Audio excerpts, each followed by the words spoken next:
The glass walls of Henderson Industries' executive conference room gleamed under the fluorescent lights as my father paced behind the mahogany table, his expensive suit wrinkled from what I assumed had been a sleepless night dealing with whatever crisis had prompted this emergency Sunday morning meeting.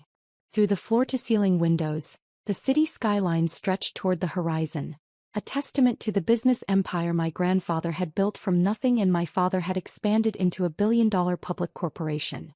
I stood outside the conference room holding 2 cups of coffee, one for myself and one I had planned to offer Dad before the meeting began, watching through the transparent walls as my brothers Marcus and David arranged documents and pulled up financial data on the massive wall-mounted screens.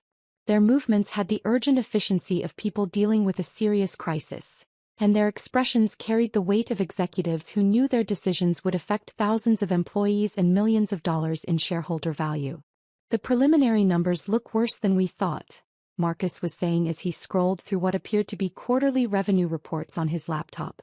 "The shortfall is significant, and if we can't find a way to explain it to the board tomorrow, we're looking at potential SEC investigations." David nodded grimly while highlighting sections of a thick financial report with a yellow marker. "The auditors are asking questions we can't answer," he said. "There are discrepancies in the subsidiary accounting that don't make sense, and the cash flow projections are showing gaps that could indicate serious structural problems." Dad stopped pacing and leaned against the conference table, his knuckles white as he gripped the polished wood surface. "We have 18 hours to figure this out before the quarterly earnings call," he said, his voice carrying the strain of someone facing potential professional and personal disaster. "If we can't present a coherent explanation for these numbers, the stock price will collapse and take the entire company with it." I approached the conference room door and raised my hand to knock, planning to offer my assistance with whatever crisis they were trying to resolve. Henderson Industries had been my life for the past 8 years. First as an intern during college, then as a junior analyst and most recently as the head of subsidiary financial integration. If there were accounting discrepancies and cash flow problems, I was probably the person best equipped to help them find solutions. "Family only, you wouldn't understand business," Dad declared as he noticed me approaching the door, his voice carrying through the glass walls with devastating clarity. "This is an emergency executive meeting for people who actually understand how corporations work." The dismissal hit me like a physical blow. For 8 years, I had been learning every aspect of Henderson Industries operations, working my way up from entry-level positions despite having an MBA from Wharton and a deep understanding of corporate finance. But apparently my father still saw me as the little girl who used to play with calculators in his office, not as a qualified executive who might actually be able to help. My brothers high-fived, excluding me from the emergency meeting, and I watched through the glass walls as Marcus and David exchanged satisfied grins, clearly pleased that their sister had been officially excluded from the crisis management process. Their expressions carried the smug satisfaction of men who believed they had successfully protected their territory from female interference. "Finally," I heard Marcus say as Dad firmly shut the conference room door, "we can handle this crisis without having to explain basic business concepts to someone who thinks accounting is just advanced arithmetic." David laughed and opened his briefcase to reveal more financial documents. "Seriously, what does she think she could contribute? We're dealing with SEC regulations, subsidiary integration and quarterly earnings projections. This isn't exactly entry-level work." Their casual dismissal of my qualifications would have been laughable if it weren't so professionally devastating. Both of my brothers had business degrees from decent schools, but neither had my specialized training in financial analysis or my hands-on experience with the subsidiary operations that were apparently causing their current crisis.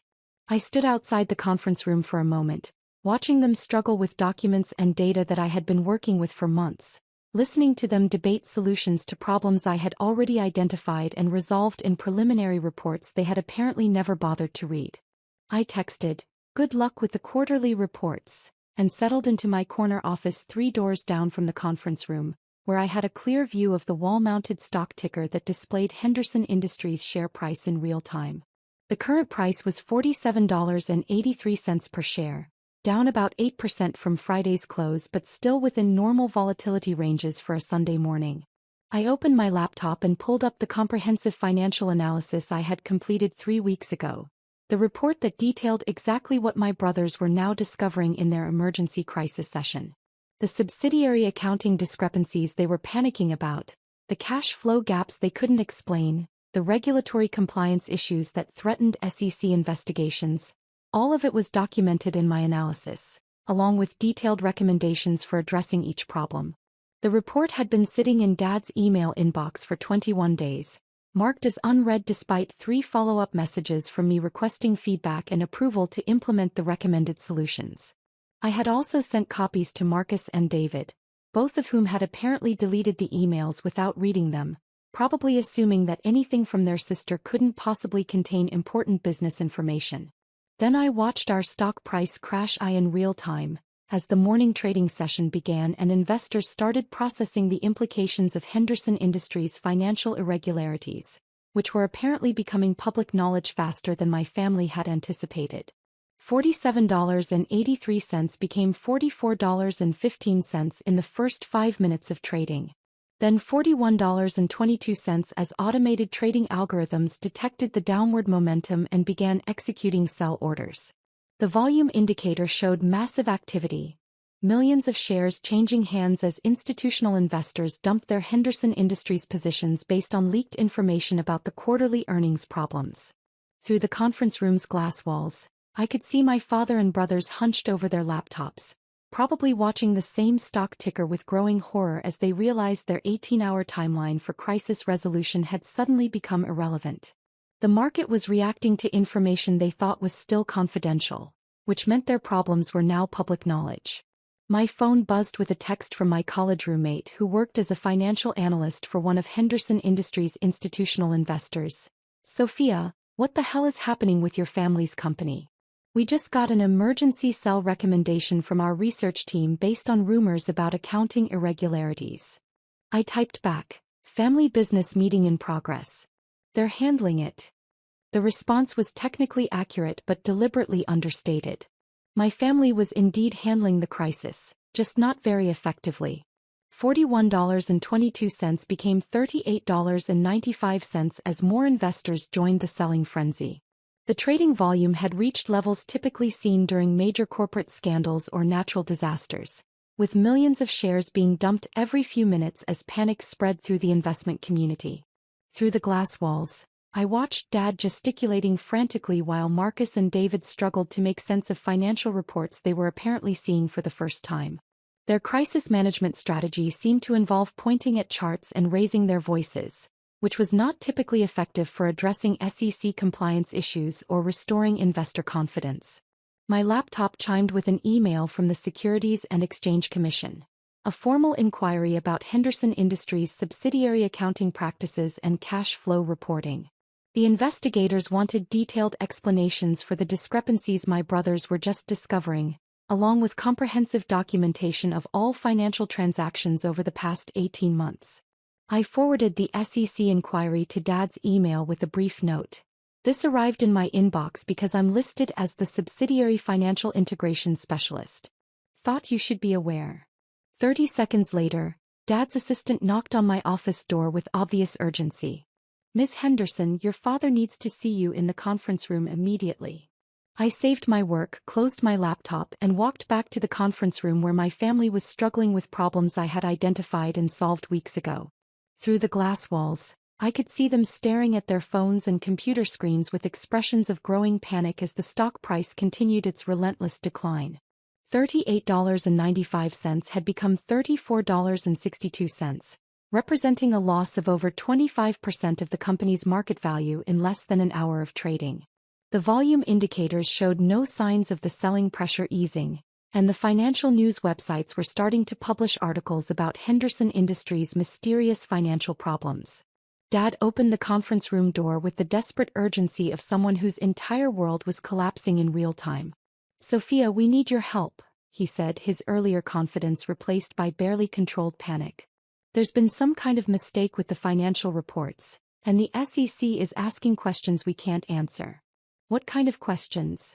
I asked calmly, though I already knew exactly what the SEC wanted to know because I had been preparing for their inquiry for weeks. "They want documentation for subsidiary transactions that don't seem to exist in our main accounting system," Marcus explained frantically. "There are millions of dollars in transfers that aren't properly categorized, and the cash flow statements don't match the subsidiary reports. I nodded thoughtfully, as if this were new information requiring careful consideration. How long have you been aware of these discrepancies? We just discovered them this morning, David said desperately. We were preparing for tomorrow's earnings call when we realized the numbers didn't add up. The auditors flagged several issues that we can't explain. I see, I replied, settling into a chair at the conference table while my brothers and father stared at me with the desperate hope of people drowning in financial quicksand. And you need help understanding the subsidiary integration processes? Yes, Dad said quickly. We need to understand how the money flows between the parent company and the subsidiaries, and why the accounting systems aren't properly synchronized. I opened my laptop and pulled up the financial analysis report I had completed 3 weeks earlier. The same report that had been sitting unread in their email inboxes while they focused on what they considered more important business matters. You mean this analysis? I asked, turning my laptop screen toward them so they could see the comprehensive report that detailed every aspect of the subsidiary financial integration problems they were just discovering. The silence that followed was profound and uncomfortable. Dad's face went through several color changes as he recognized the document he had ignored for 3 weeks. Marcus and David leaned forward to read the executive summary, their expressions shifting from confusion to horror as they realized the scope of what they had missed. You already knew about these problems? Dad asked weakly. I identified them 7 months ago during the routine subsidiary audit, I explained calmly. The accounting discrepancies, the cash flow gaps, the regulatory compliance issues. Everything you're panicking about today was documented in my preliminary report last October. Why didn't you tell us? Marcus demanded, though his voice lacked conviction because we all knew I had tried to tell them repeatedly. I sent this analysis to all 3 of you on November 15th, I replied, scrolling through my email history to show them the timestamps and delivery confirmations. I also sent follow-up messages on November 22nd, December 3rd, and December 18th, requesting feedback and approval to implement the recommended solutions. The email trail was damning evidence of their negligence and my diligence. Months of warnings ignored, solutions rejected, expertise dismissed because it came from someone they didn't consider a real business executive. But if you knew about these problems, why didn't you fix them? David asked desperately. Because I don't have authorization to make changes to subsidiary accounting procedures, I explained patiently. Those decisions require executive approval, which I requested multiple times and never received. Dad was staring at his phone, where the stock price had dropped to $31.47 and showed no signs of stabilizing. Henderson Industries was hemorrhaging market value by the minute, and every delay in addressing the crisis made recovery more difficult and expensive. What do we do now? He asked, his voice hollow with the realization that his dismissal of my expertise had potentially cost the family business hundreds of millions of dollars in market capitalization. We implement the solutions I recommended 3 weeks ago, I replied, pulling up the detailed action plan that accompanied my financial analysis. But the timeline is now compressed because the problems are public knowledge instead of internal issues we could have addressed quietly. How long will that take? Marcus asked, clearly hoping for a quick fix that would restore investor confidence before the market closed. If we had started when I first recommended these changes, we could have resolved everything quietly over a period of weeks, I said. Now that the SEC is involved and the stock price is crashing, we're looking at months of intensive remediation work, plus regulatory oversight and probably congressional hearings. The implications were staggering. What could have been a routine internal audit correction had become a public relations disaster that threatened the company's survival and the family's legacy. Sophia, Dad said carefully, we need you to take charge of this situation. We need your expertise to guide us through the SEC investigation and the financial remediation process. The request was both gratifying and infuriating. After months of being dismissed as someone who wouldn't understand business, I was suddenly the only person they trusted to save the company from the consequences of their arrogance and negligence. I can do that, I agreed, but there need to be some changes in how this company operates going forward. What kind of changes? David asked nervously. First, I want immediate promotion to Chief Financial Officer with full authority over all financial operations and subsidiary management, I said. Second, I want a formal apology from all three of you for dismissing my expertise and ignoring my warnings. Third, I want a written guarantee that my recommendations will be taken seriously in the future. The demands were reasonable given the circumstances, but they represented a fundamental shift in family power dynamics that my father and brothers were reluctant to accept. CFO. Marcus repeated weakly. But that's a senior executive position. You don't have the experience. I have more relevant experience than anyone else in this room, I interrupted firmly. I've been managing subsidiary financial integration for 2 years, I have an MBA in corporate finance, and I'm apparently the only person who saw this crisis coming months ago. Dad was still watching the stock price, which had dropped to $28.93 and was approaching levels that would trigger automatic trading halts. Fine, he said desperately. CFO, formal apology, written guarantees, whatever you need. Just fix this before we lose everything. I'll also need a budget for remediation consultants, legal counsel and PR management, I continued. This crisis is going to require significant resources to resolve properly. How much? David asked, though his tone suggested he was prepared to approve any amount that might save the company. Probably $8 to $10 million over the next 6 months, I estimated. Plus potential SEC fines and settlement costs that could reach another $20 million. $30 million in crisis management costs. Money that could have been saved if they had simply read my emails and implemented my recommendations when I first identified the problems.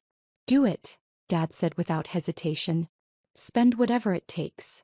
I spent the rest of the day implementing emergency financial controls and preparing documentation for the SEC investigation while my father and brothers watched helplessly as Henderson Industries' stock price stabilized around $26 per share. A loss of nearly 50% of the company's market value in a single day of trading.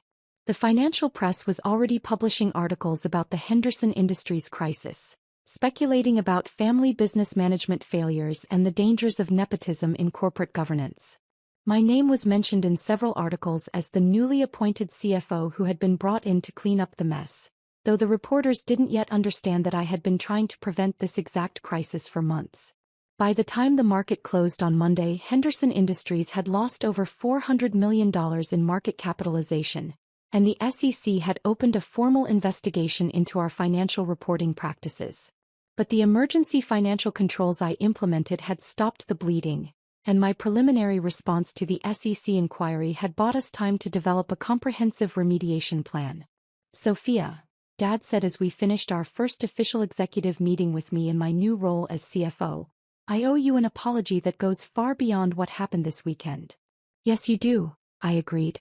I've been treating you like a child instead of recognizing your expertise and contributions, he continued. I let my assumptions about gender and family dynamics cloud my judgment about your professional capabilities. Marcus and David nodded their agreement, both of them looking appropriately ashamed of their behavior over the past several months. We almost destroyed everything Grandpa built because we were too arrogant to listen to someone we considered less qualified, Marcus added. That's a mistake we can't afford to make again. No, it isn't, I agreed. Because next time there might not be a way to fix the damage. Over the following 6 months, I led Henderson Industries through the most comprehensive financial remediation in the company's history.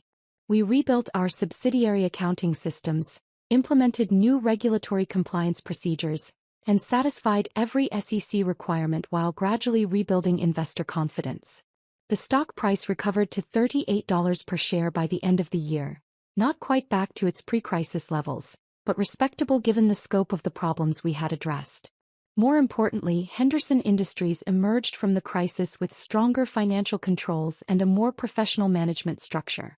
And I emerged from the crisis as the CFO of a billion-dollar corporation, with the respect and authority I had earned through expertise rather than family connections. The emergency meeting that had excluded me because I wouldn't understand business had become the catalyst for my rise to the highest levels of corporate leadership. The family members who had dismissed my warnings had learned the cost of ignoring expertise, and the company had learned the value of listening to people based on their knowledge rather than their gender or age. 6 months later, when Henderson Industries reported our best quarterly earnings in company history, Dad made a point of crediting my leadership and financial management in his statement to investors. Our success this quarter reflects the outstanding work of our CFO, Sophia Henderson, whose expertise and strategic vision have transformed our financial operations, he announced during the earnings call. She saw challenges coming before anyone else did, and her solutions have positioned us for long-term growth and stability. It was the recognition I had been seeking for years, earned not through family politics or gender quotas, but through demonstrated competence and professional excellence. And every time I looked at the stock price ticker that now showed Henderson Industries trading at $42 per share, I remembered the moment when my family learned the difference between dismissing expertise and respecting it. Sometimes the most valuable business lesson isn't about finance or strategy. It's about learning to listen to people who know more than you do, regardless of whether they fit your assumptions about who business leaders should be.